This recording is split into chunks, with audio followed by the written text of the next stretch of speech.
En lo profundo de la Sierra de Veracruz existe un pueblo donde cada año, durante las fiestas patronales, los habitantes dejan ofrendas en la iglesia.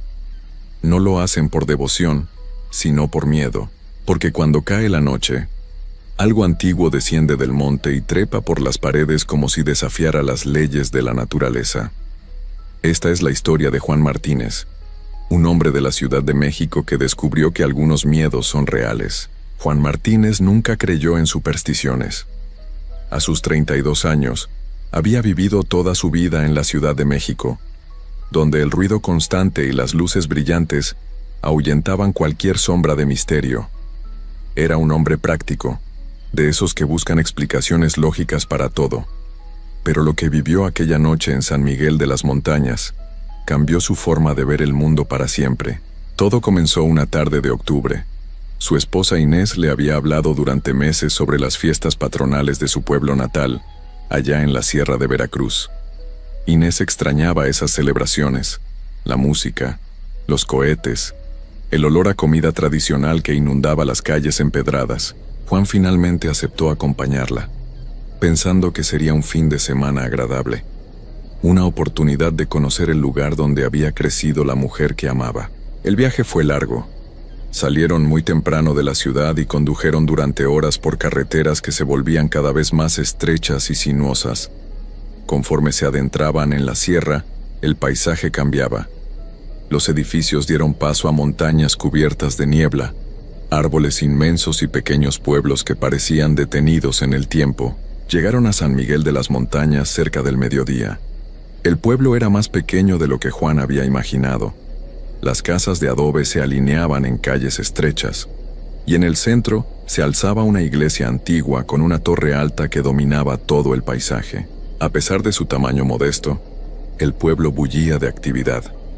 Había vendedores ambulantes, música de banda tocando en la plaza, niños corriendo entre puestos de comida y adultos charlando animadamente. Inés saludaba a todo el mundo. Parecía conocer a cada persona que se cruzaba en su camino. Juan se sentía un poco fuera de lugar, pero la hospitalidad de la gente era genuina. Todos los recibían con sonrisas y abrazos. Se hospedaron en casa de la tía Remedios, una mujer mayor de rostro severo pero mirada amable. Su casa estaba a unos 2 kilómetros del centro del pueblo, en una zona más apartada donde las construcciones eran más dispersas. Era una casa sencilla pero acogedora, con paredes gruesas y techos altos. La tía Remedios preparó una comida deliciosa y los hizo sentir como en familia. Durante la tarde, Juan e Inés recorrieron el pueblo. Visitaron la plaza principal, probaron antojitos locales, escucharon la música. Juan comenzó a relajarse. Tal vez Inés tenía razón. Era agradable alejarse del caos de la ciudad por un tiempo. Cuando cayó la noche, las festividades alcanzaron su punto máximo. Había fuegos artificiales iluminando el cielo, danzas tradicionales en la plaza y un ambiente de celebración que contagiaba a todos. Juan e Inés se quedaron hasta muy tarde disfrutando de la fiesta. Bailaron, rieron y por un momento, Juan olvidó completamente sus preocupaciones cotidianas. Eran pasadas las 2 de la madrugada cuando decidieron regresar a casa de la tía Remedios. La plaza comenzaba a vaciarse. Algunas familias ya se habían retirado y los puestos de comida empezaban a cerrar. Inés le dijo que podían caminar.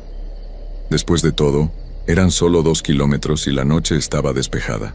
Juan estuvo de acuerdo. Había bebido un par de cervezas y sentía que una caminata le vendría bien. Antes de partir, pasaron por la casa de la tía Remedios para avisarle que ya regresaban. La mujer abrió la puerta con expresión preocupada. «No caminen solos a esta hora», les dijo con voz firme, casi como una orden. «Esperen que les consiga quien los lleve». Inés rió suavemente. «Tía, no exagere, son solo 2 kilómetros. Hemos caminado mucho más lejos en la ciudad». «Esto no es la ciudad», respondió la tía Remedios. Y había algo en su tono que hizo que a Juan se le erizara la piel. En estas fechas no es seguro andar de noche por los caminos. Pero Inés ya estaba de buen humor por la fiesta y no quiso escuchar advertencias. Le dio un beso a su tía en la mejilla y le prometió que tendrían cuidado. Juan le agradeció por su preocupación y siguió a su esposa. Comenzaron a caminar por la calle principal que salía del centro. Al principio, todavía había algo de movimiento. Algunas personas regresaban a sus casas. Se escuchaban voces lejanas y música que se desvanecía poco a poco. Pero conforme se alejaban del corazón del pueblo, el ambiente cambió drásticamente. El silencio cayó sobre ellos como una manta pesada. Ya no había risas ni música, solo el sonido de sus pasos sobre el empedrado. Juan notó que la temperatura había bajado de forma considerable. Hacía un frío intenso que no concordaba con el clima templado que habían experimentado durante el día. Su aliento se condensaba frente a él en pequeñas nubes de vapor. «Qué frío hace de repente», comentó frotándose los brazos. Inés asintió pero no dijo nada. Parecía más callada que de costumbre. Tal vez ella también sentía que algo no estaba del todo bien. Pasaron junto a la iglesia. Era un edificio imponente en la oscuridad, con su torre alzándose contra el cielo estrellado. Las paredes de piedra parecían absorber la luz de la luna. Juan iba a comentar algo sobre la arquitectura cuando escuchó un ruido extraño. Venía del patio trasero de la iglesia, donde estaba el pequeño cementerio del pueblo. Era un sonido rasposo, como si algo estuviera arrastrándose entre las tumbas. «¿Escuchaste eso?», preguntó Juan en voz baja. Inés se detuvo. Su rostro había palidecido. «Sigamos caminando», dijo, y su voz temblaba ligeramente, pero Juan sintió curiosidad. Se acercó a la reja que rodeaba el cementerio y miró hacia el interior. La luz de la luna apenas iluminaba las lápidas y las cruces dispersas entre la hierba crecida. Entonces la vio, una sombra agachada entre las tumbas. No era la sombra de un perro ni de ningún animal que Juan conociera. Era más grande, con proporciones extrañas. Se movía de forma errática, como si estuviera buscando algo. «Juan, vámonos», insistió Inés tomándolo del brazo con fuerza. Pero antes de que pudieran moverse, la sombra se detuvo. Y lentamente, muy lentamente, giró hacia donde ellos estaban. Juan sintió que su corazón se detenía. Aunque no podía ver detalles claros en la oscuridad, supo con absoluta certeza que esa cosa los estaba mirando. Durante unos segundos que parecieron eternos, nadie se movió. Juan sentía la mano de Inés apretando su brazo con tanta fuerza que le dolía. El aire se había vuelto más frío aún, si es que eso era posible. Podía ver su propio aliento formando nubes densas frente a su rostro. La sombra entre las tumbas permanecía completamente inmóvil, como si estuviera estudiándolos. Juan no podía distinguir una forma definida. Era como si la oscuridad misma se hubiera condensado en algo sólido y vivo, algo que no debería existir. «Juan, por favor», susurró Inés, y había verdadero terror en su voz. Él dio un paso atrás, sin apartar la vista de aquella presencia. Inés tiró de él y comenzaron a alejarse despacio, tratando de no hacer ruido. Juan sentía que sus piernas apenas le respondían. Cada músculo de su cuerpo le gritaba que corriera, pero algo en su instinto le decía que no debía darle la espalda a esa cosa. Habían avanzado apenas unos metros cuando ocurrió. Un chillido desgarrador atravesó la noche. No era un sonido humano. Tampoco era el grito de ningún animal que Juan hubiera escuchado jamás. Era agudo, prolongado, lleno de una rabia primitiva que helaba la sangre.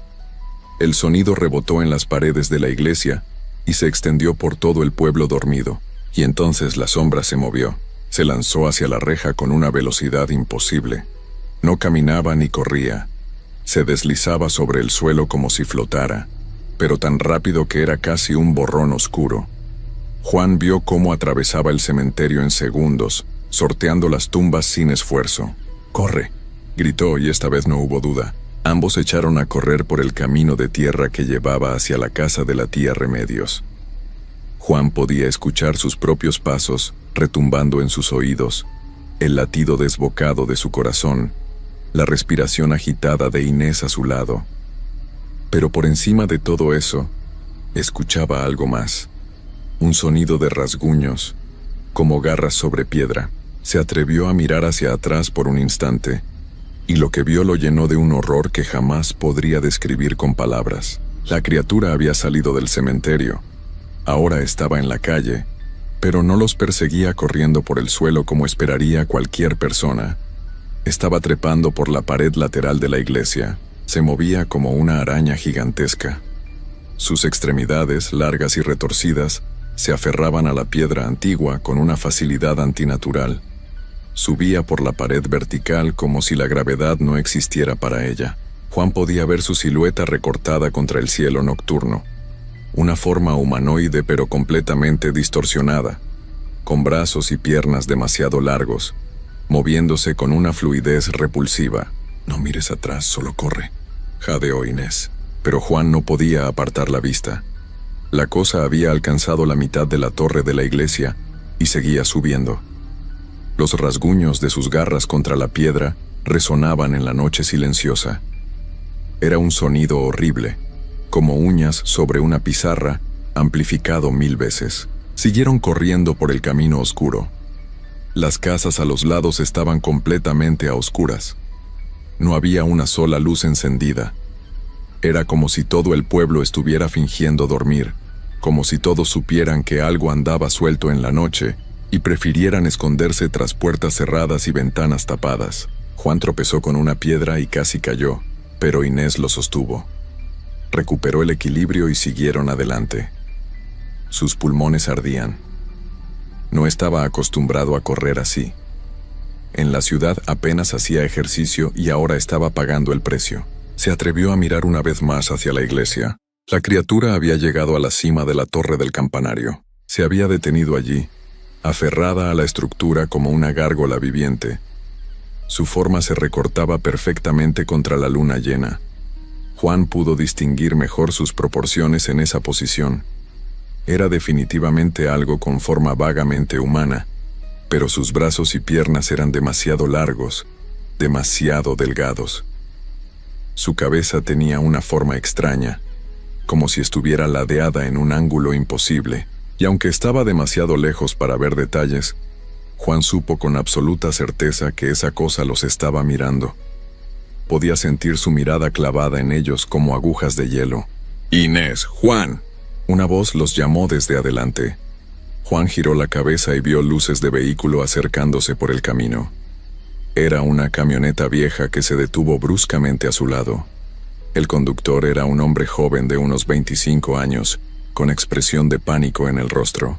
«¡Suban ahora!», gritó. No necesitaron que se los repitiera. Juan abrió la puerta trasera e Inés se lanzó al interior.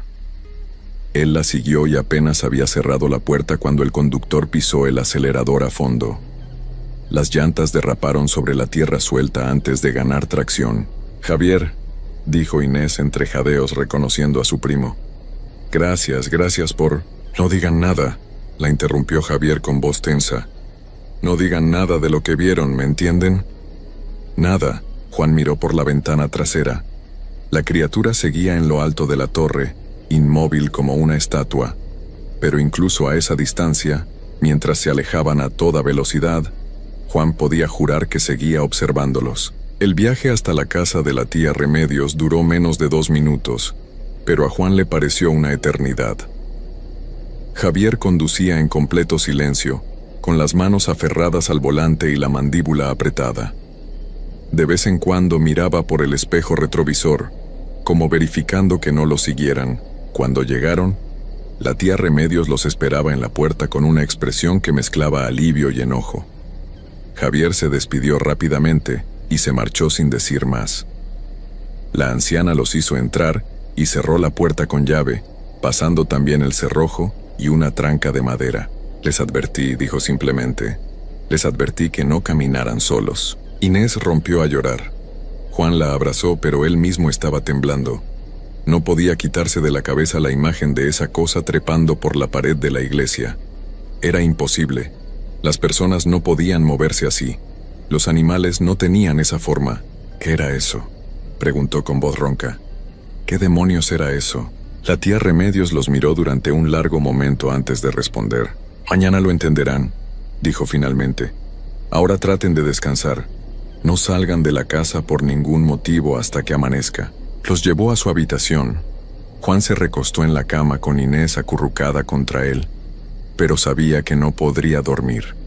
Cada vez que cerraba los ojos, veía esa silueta antinatural aferrada a la torre, observándolos con una intención que no podía comprender, pero que lo aterraba hasta la médula. Afuera, el pueblo permanecía en un silencio absoluto. No se escuchaba ni un perro ladrando. Era como si todo San Miguel de las Montañas estuviera conteniendo la respiración, esperando a que pasara la noche.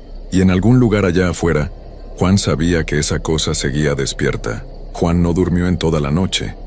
Se quedó acostado en la oscuridad con los ojos abiertos, abrazando a Inés que temblaba contra su pecho. Cada sonido lo sobresaltaba. El crujir de la madera de la casa, el viento que soplaba entre los árboles, el ocasional aullido lejano de algún animal. Todo le parecía amenazante ahora. Cuando los primeros rayos del sol comenzaron a filtrarse por la ventana, Juan sintió un alivio inmenso. La luz del día traía consigo una sensación de seguridad, como si las cosas horribles solo pudieran existir en la oscuridad. Se levantó con cuidado de no despertar a Inés, que finalmente había logrado quedarse dormida de puro agotamiento. Salió de la habitación y encontró a la tía Remedios en la cocina, preparando café. La mujer lo miró con expresión cansada. ¿Algo de sueño?, preguntó, aunque claramente conocía la respuesta. Juan negó con la cabeza y aceptó la taza de café humeante que ella le ofrecía. Se sentó a la mesa rústica de madera, todavía sintiendo sus manos temblorosas. «Necesito saber qué fue lo que vimos anoche», dijo con voz firme. «No voy a aceptar que fue mi imaginación». Inés también lo vio. Javier sabía exactamente qué estaba pasando. Todos en este pueblo saben algo. La tía Remedios suspiró profundamente y se sentó frente a él. «No son conversaciones que tengamos con gente de fuera», comenzó. «Pero ya lo vieron. Ya saben que existe. Así que supongo que tienen derecho a entender». Juan se inclinó hacia adelante esperando.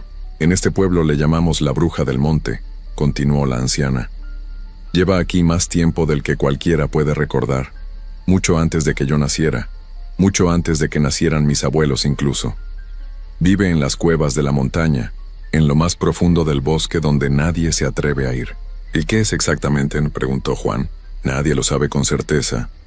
Hay quienes dicen que fue una mujer del pueblo hace muchos años, que hizo un pacto con fuerzas oscuras y se transformó en lo que es ahora.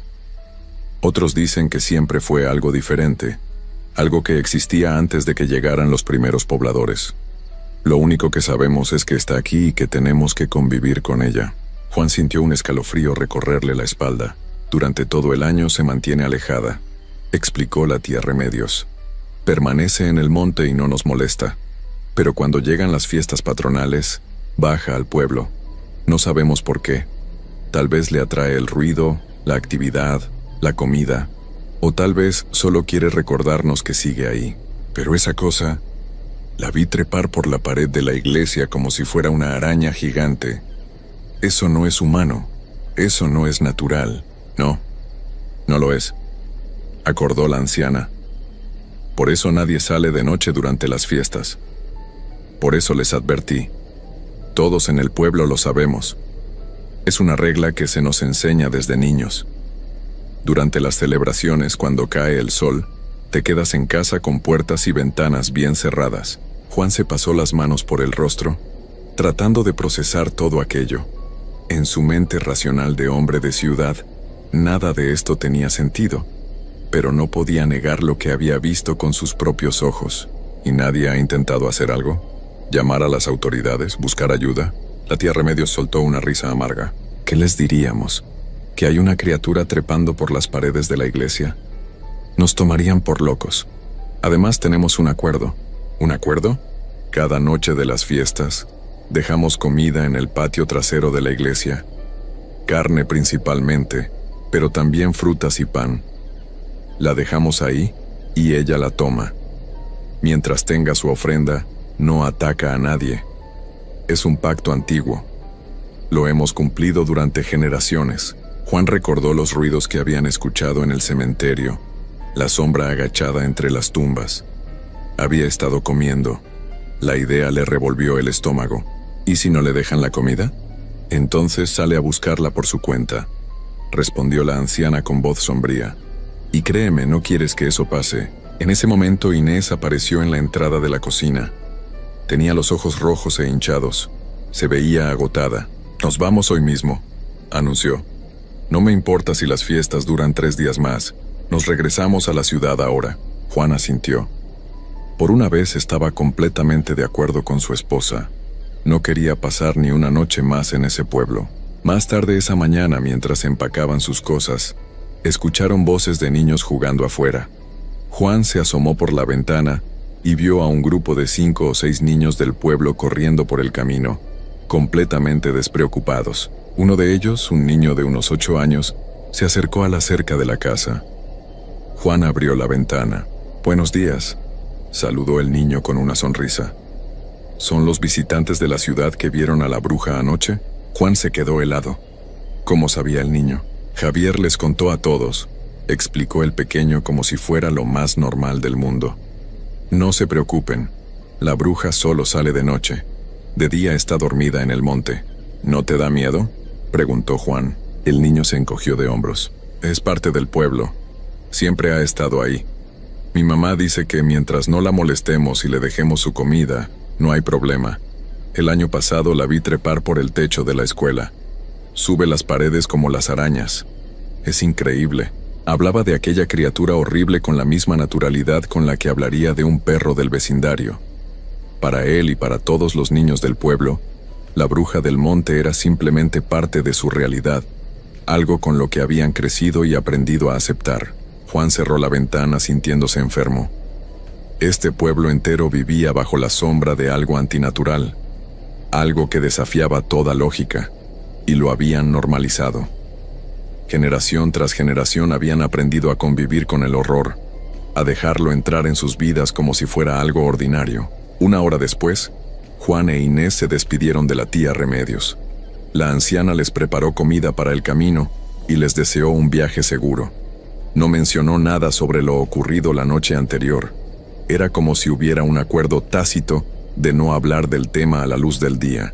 Mientras conducían de regreso a la Ciudad de México, alejándose de las montañas brumosas de Veracruz, Inés lloró en silencio. Juan mantuvo los ojos en la carretera, pero su mente no dejaba de regresar a aquella imagen. La silueta retorcida en lo alto de la torre, los movimientos imposibles mientras trepaba por la pared de piedra, la sensación de estar siendo observado por algo que no debería existir. Llegaron a su departamento en la ciudad al anochecer. El ruido del tráfico, las luces brillantes de los edificios, el constante murmullo de millones de personas viviendo sus vidas, todo eso le pareció a Juan el sonido más hermoso del mundo. Aquí, entre el concreto y el acero, las cosas tenían sentido. Las leyes de la naturaleza se respetaban. Las criaturas no trepaban paredes como insectos gigantes. Pero esa noche, cuando Juan cerró los ojos para intentar dormir, la vio de nuevo. Estaba en sus pesadillas, trepando, siempre trepando, por la pared de la iglesia, por la torre del campanario, por las paredes de su propio edificio. Se acercaba cada vez más, con sus extremidades largas y retorcidas moviéndose con esa fluidez horrible. Despertó gritando. Inés lo abrazó en la oscuridad de su habitación. «Yo también la veo cuando duermo», susurró ella. «Creo que siempre la vamos a ver». Y tenía razón. Han pasado varios meses desde aquella noche en San Miguel de las Montañas. Juan ha intentado volver a su vida normal. Va a trabajar, sale con amigos, hace las cosas cotidianas que hacía antes, pero algo cambió en él. Ahora sabe que existen cosas en este mundo que la ciencia no puede explicar, que la razón no puede comprender. A veces, en las noches más oscuras, cuando está solo en su departamento y la ciudad duerme, Juan se levanta y mira por la ventana hacia los edificios circundantes. Observa las paredes, las esquinas oscuras, los espacios entre las estructuras, y se pregunta si algún día, cuando mire hacia arriba, verá una sombra trepando por la pared, una sombra que no debería estar ahí, una sombra que conoce su rostro y recuerda haberlo visto aquella noche en Veracruz, porque en el fondo de su corazón, Juan sabe una verdad aterradora. La bruja del monte no es solo una criatura de un pueblo perdido en las montañas. Es un recordatorio de que hay cosas antiguas en este mundo, cosas que existían antes que nosotros y que seguirán existiendo después. Y algunas de esas cosas nunca olvidan. Hay cosas que una madre nunca debería ver. Yo vi a mi hijo quitarse la ropa, mirarme a los ojos por última vez y transformarse en algo que ya no era completamente humano. Eso fue hace 40 años. Desde entonces, solo escucho su voz en los aullidos que vienen del monte. Esta es mi historia. La historia de cómo perdí a Sebastián. Mi nombre es María Elena Vázquez y vivo en un pueblo pequeño de Chiapas, tan pequeño que ni siquiera aparece en los mapas. Aquí todos nos conocemos y las casas están separadas por milpas y caminos de tierra. Yo crié a mis hijos sola después de que mi esposo se fue a trabajar al norte y nunca regresó. Sebastián era mi único varón, el mayor de 3 hermanos. Voy a contarles algo que me ha pesado durante toda mi vida. Algo que nunca le he dicho completo a nadie, porque sé que no me creerían o pensarían que estoy loca. Pero ya estoy vieja y necesito sacarlo de mi pecho antes de irme de este mundo. Los nahuales existen. No son cuentos para asustar niños ni leyendas de borrachos. Son personas reales que llevan 2 espíritus adentro, uno humano y otro animal. Y mi hijo Sebastián era uno de ellos. Todo empezó cuando Sebastián tenía apenas 7 años. Era un niño normal, juguetón. Le gustaba ayudarme a dar de comer a las gallinas y correr por el patio con sus hermanas. Pero empecé a notar cosas extrañas. Cosas que al principio traté de ignorar porque una no quiere pensar mal de sus hijos. Las primeras veces fueron las noches vacías. Me despertaba en la madrugada con ese instinto de madre que te dice que algo no está bien. Iba al cuarto de los niños y la cama de Sebastián estaba vacía. Las cobijas aventadas a un lado, la ventana cerrada, la puerta también. Pero él no estaba. Lo encontraba parado en el patio, descalzo, quieto como estatua, mirando hacia el monte con los ojos bien abiertos. La primera vez que pasó, casi me desmayó del susto. Corrí hacia él y lo sacudí. «Sebastián», le dije, «¿qué haces aquí afuera?» «Son las 3 de la mañana». Él me miró confundido, como si acabara de despertar de un sueño profundo. «No sé, mamá», me dijo. «No me acuerdo de haber salido». Le revisé los pies, estaban llenos de tierra, tierra húmeda del monte, no del patio. Y tenía rasguños en las piernas, rasguños que no estaban ahí cuando lo acosté. Lo metí a la casa. Le lavé los pies, le puse pomada en los rasguños. Pensé que tal vez caminaba dormido. «Eso pasa con los niños», me dije. «Ya se le va a quitar». Pero no se le quitó. Pasó otra vez, y otra, y otra. Siempre lo mismo. La cama vacía. Sebastián en el patio mirando el monte, los pies sucios, los rasguños, y esa mirada perdida cuando lo despertaba. Luego los animales empezaron a comportarse raro con él. Los perros que antes lo seguían a todas partes ahora se alejaban cuando se acercaba. Se les erizaba el pelo del lomo y gruñían bajito. No le ladraban como a un extraño. Era otra cosa, como si tuvieran miedo. Los gatos eran peor. Se quedaban viéndolo fijamente, sin parpadear, con las pupilas bien abiertas, esa manera en que los gatos miran cuando ven algo que nosotros no podemos ver. Una tarde mi tía Antonia vino a visitarme.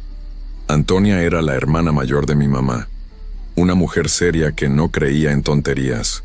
Llegó toda alterada, pálida. «María Elena», me dijo agarrándome del brazo, «anoche vi algo en tu patio».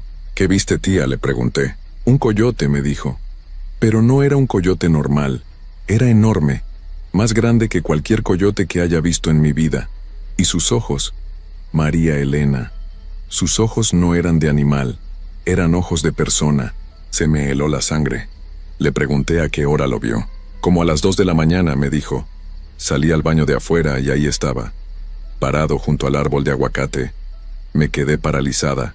Él me miró directo a los ojos, y yo te juro que había algo humano en esa mirada. Luego se dio la vuelta y se fue caminando hacia el monte. No corrió, caminó, como si no tuviera prisa. Esa misma noche decidí quedarme despierta. Me senté en la mecedora de la sala con todas las luces apagadas, esperando. rezando para que no pasara nada, pero sabiendo en el fondo de mi corazón que algo iba a pasar. Como a la 1 de la mañana escuché ruido en el cuarto de los niños. Pasos suaves. Me levanté sin hacer ruido y me asomé por la ventana que da al patio. Y ahí estaba, el coyote que describió mi tía Antonia. Grande, pelaje gris oscuro, parado en 2 patas junto al árbol. No, esperen, no estaba en 2 patas, estaba en 4, pero había algo en la forma en que se movía, algo que no era completamente animal. El coyote volteó y me miró directo a los ojos, y yo lo reconocí, no sé cómo explicarlo. Era la mirada de mi hijo, la forma en que ladeaba la cabeza cuando estaba confundido, ese gesto que hacía desde bebé. Ahí estaba, en los ojos de ese animal. Me quedé paralizada viendo a esa criatura. El coyote me sostuvo la mirada por lo que pareció una eternidad. Luego hizo algo que me dejó sin aire en los pulmones. Inclinó la cabeza hacia un lado, exactamente como Sebastián lo hacía cuando me preguntaba algo sin palabras. Sentí que las piernas me temblaban. Quise gritar, pero no me salió la voz. El animal dio media vuelta y caminó despacio hacia el monte, no como huyen los animales asustados. Caminó tranquilo, como si supiera que yo no iba a seguirlo. Corrí al cuarto de los niños. La cama de Sebastián estaba vacía, otra vez, pero esta vez no salí a buscarlo al patio. Me quedé sentada en su cama esperando, temblando, llorando en silencio para no despertar a las niñas. Como a las 4 de la mañana escuché que se abría la puerta de atrás. Pasos descalzos en el piso de cemento. Sebastián entró al cuarto. Tenía los pies negros de tierra, la pijama llena de hojas secas, rasguños frescos en los brazos. Cuando me vio sentada en su cama se quedó helado. Mamá susurró, ¿dónde estaba Sebastián? Le pregunté tratando de mantener la voz calmada. No sé, me dijo. Y vi en sus ojos que era verdad. No estaba mintiendo, realmente no sabía, o no recordaba. Ven acá, mijo, le dije abriendo los brazos. Se acercó y lo abracé fuerte. Olía a monte, a tierra mojada, a algo salvaje que no podía identificar, pero seguía siendo mi hijo. Seguía siendo mi Sebastián. Al día siguiente fui a buscar a doña Efigenia. Ella vivía en la parte alta del pueblo. Era curandera. La gente iba con ella para todo. Espanto, mal de ojo, embrujos. Yo nunca había creído mucho en esas cosas, pero ya no sabía qué más hacer. Doña Efigenia era una mujer muy anciana. Nadie sabía realmente cuántos años tenía. Dicen que su abuela ya era curandera antes de la revolución. Cuando le conté lo que estaba pasando no pareció sorprendida. Tu hijo es un nahual, me dijo sin rodeos. Nació con 2 espíritus, uno humano y uno animal. El espíritu animal es un coyote y es muy fuerte. Por eso está tomando control por las noches.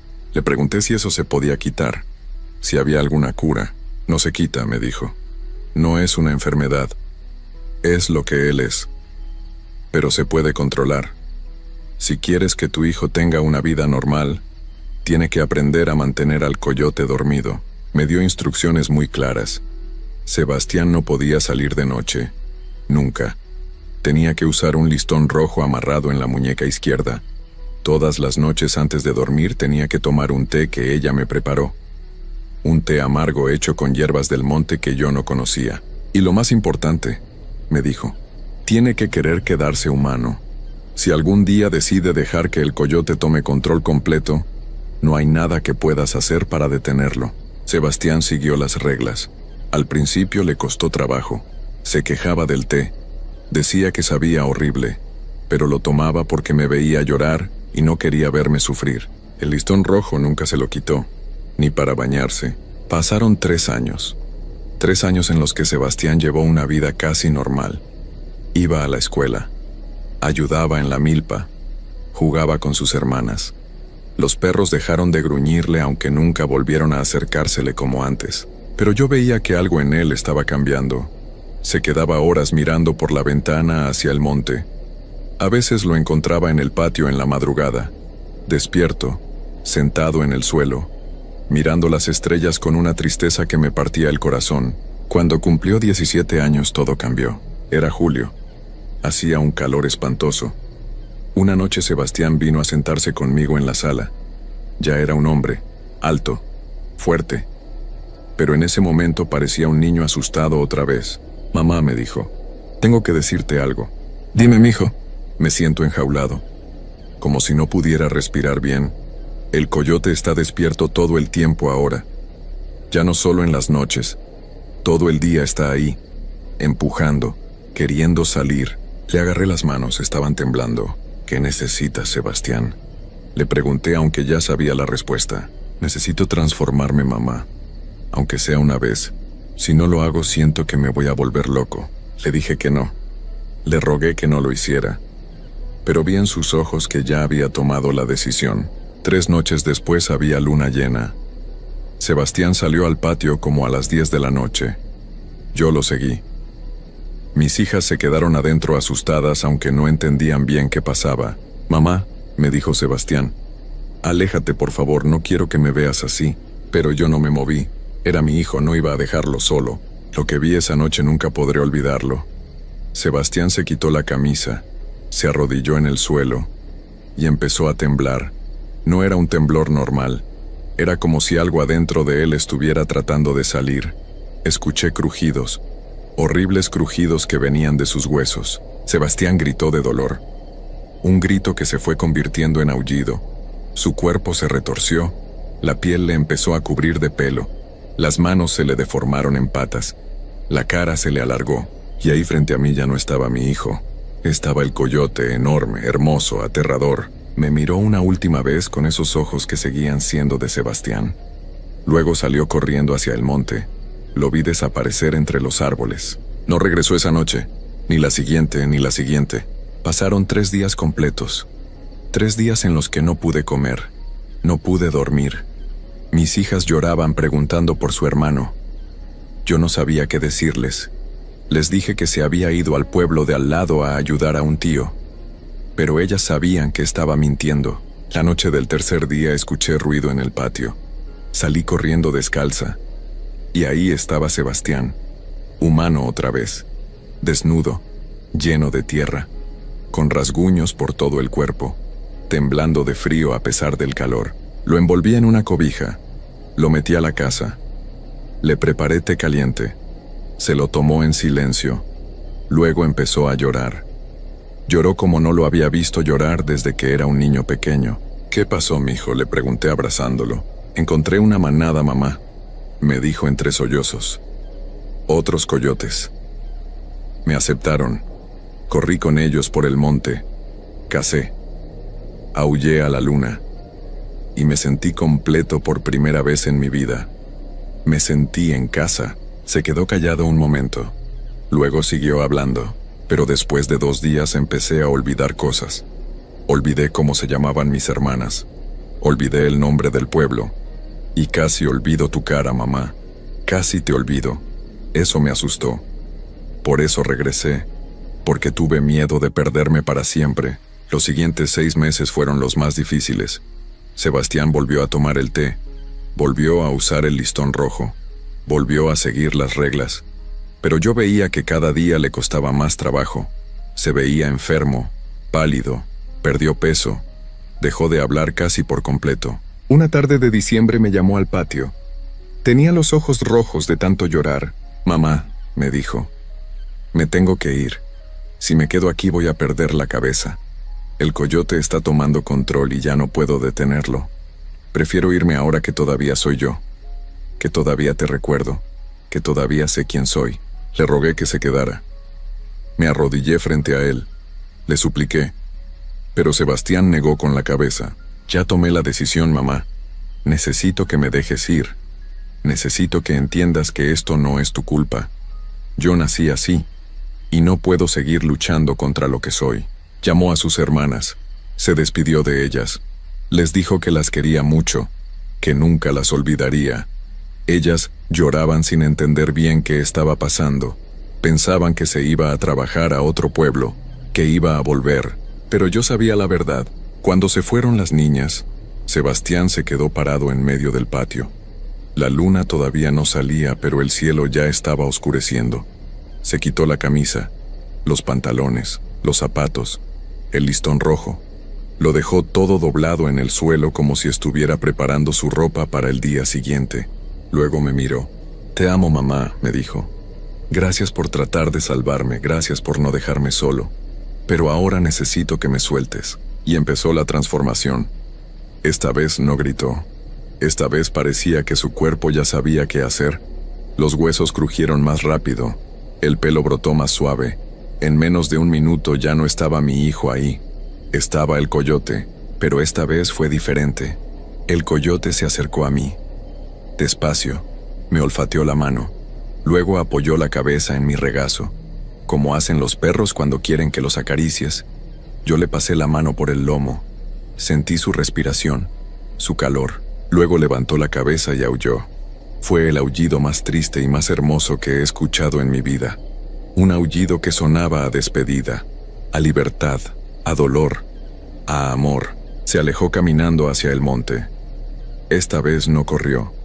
Caminó despacio, como dándome tiempo de verlo por última vez.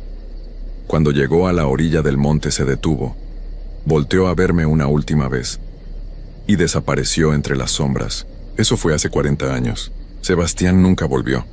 No como humano, sus hermanas crecieron, se casaron, se fueron del pueblo. Yo me quedé aquí sola en esta casa. Pero a veces, en las noches de luna llena, escucho un aullido que viene del monte. Un aullido que suena diferente a los demás. Más inteligente, más triste. Y sé que es él. Otras veces cuando bajo al arroyo a lavar la ropa temprano en la mañana, veo un coyote grande bebiendo agua del otro lado. Cuando me ve no corre. Se queda ahí viéndome, ladeando la cabeza de esa forma que solo él hacía. Ya estoy vieja. Ya casi no veo bien. Ya casi no puedo caminar hasta el arroyo. Pero sigo esperando. Sigo escuchando. Porque una madre nunca deja de esperar a su hijo. Aunque ese hijo ya no sea completamente humano. Aunque viva en el monte con una manada de coyotes. Aunque hayan pasado 40 años, yo lo dejé ir porque lo amaba. Porque entendí que a veces amar a alguien significa soltarlo. Significa aceptar que hay cosas más fuertes que el amor de una madre. Cosas que vienen desde adentro, desde el espíritu. Sebastián era un nahual. Mi hijo era mitad hombre y mitad bestia. Y tuvo que elegir. Eligió ser libre. Eligió ser él mismo. Y yo, aunque me dolió hasta partir el alma, respeté su decisión. Ahora solo espero el día en que yo también me vaya de este mundo. Y me pregunto si cuando eso pase, él vendrá. Si volverá a ser humano una última vez para despedirse de mí. O si solo escucharé su aullido a lo lejos la noche en que yo cierre los ojos para siempre. Pero sea como sea, yo sé que nos volveremos a ver. En esta vida o en la otra. Porque el amor entre una madre y un hijo no se rompe. Ni siquiera cuando uno de los dos deja de ser completamente humano. Esta es mi historia. La historia de cómo perdí a mi hijo Sebastián. Y de cómo aprendí a amarlo de una forma que nunca imaginé posible. Amarlo en libertad. Amarlo desde la distancia. Amarlo aunque esté corriendo por el monte bajo la luna llena, con su verdadera familia. Los nahuales existen. No lo duden. Y si algún día escuchan un aullido en el monte que suena diferente a los demás, que suena más humano, más inteligente, más triste, tal vez sea mi Sebastián, recordando, llamando, despidiéndose una vez más.